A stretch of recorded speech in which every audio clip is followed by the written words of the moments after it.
cold water from the kitchen sink over her wrists, trying to keep nausea at bay. That poor boy. It took another hour for Mouser to finish his food.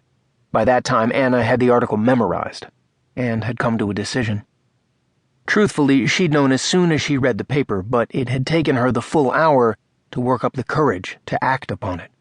If she'd learned anything in her 3 years as a werewolf, it was that you didn't want to do anything that might attract one of the dominant wolves' attention. Calling the Marok, who ruled all the wolves in North America, would certainly attract his attention. She didn't have a phone in her apartment, so she borrowed Kara's. She waited for her hands and her breathing to steady. But when that didn't seem to be happening, she dialed the number on the battered piece of paper anyway.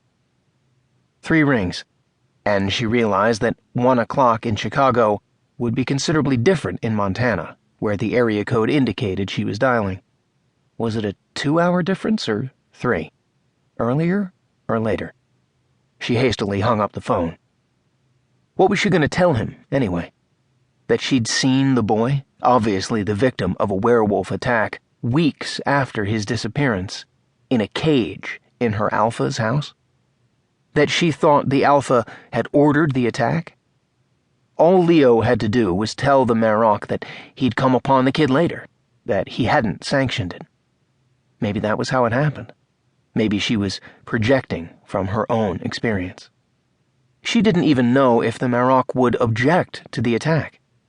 Maybe werewolves were allowed to attack whomever they pleased. That's what had happened to her. She turned away from the phone and saw the boy's face looking out at her from the open newspaper.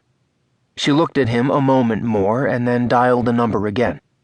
Surely the Marok would at least object to the publicity it had attracted. This time, her call was answered on the first ring. "This is Brian." He didn't sound threatening.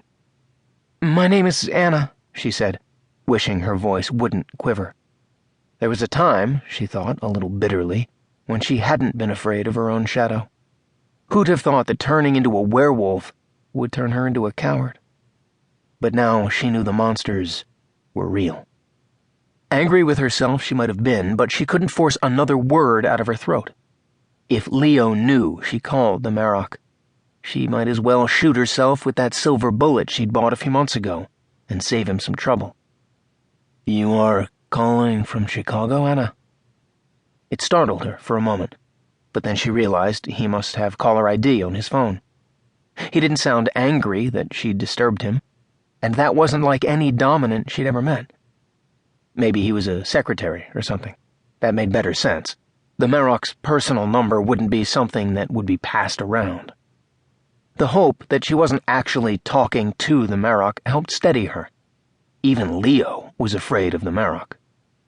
She didn't bother to answer his question. He already knew the answer.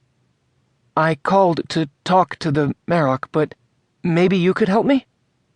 There was a pause. Then Bran said, a little regretfully, "I am the Marok, child." Panic set in again, but before she could excuse herself and hang up, he said soothingly, "It's all right, Anna. You've done nothing wrong. Tell me why you called." She sucked in a deep breath, conscious that this was her last chance to ignore what she'd seen and protect herself.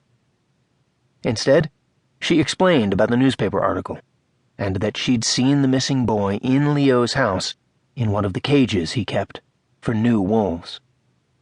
"I see," murmured the wolf at the other end of the phone line. "I couldn't prove that anything was wrong until I saw the newspaper," she told him. "Does Leo know you saw the boy?"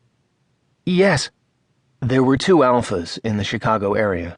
Briefly, she wondered how he'd known which one she was talking about. "How did he react?" Anna swallowed hard, trying to forget what had happened afterward. Once Leo's mate had intervened, the Alpha had mostly quit passing her around to the other wolves at his whim. But that night, Leo had felt that Justin deserved a reward. She didn't have to tell the Marok that, surely.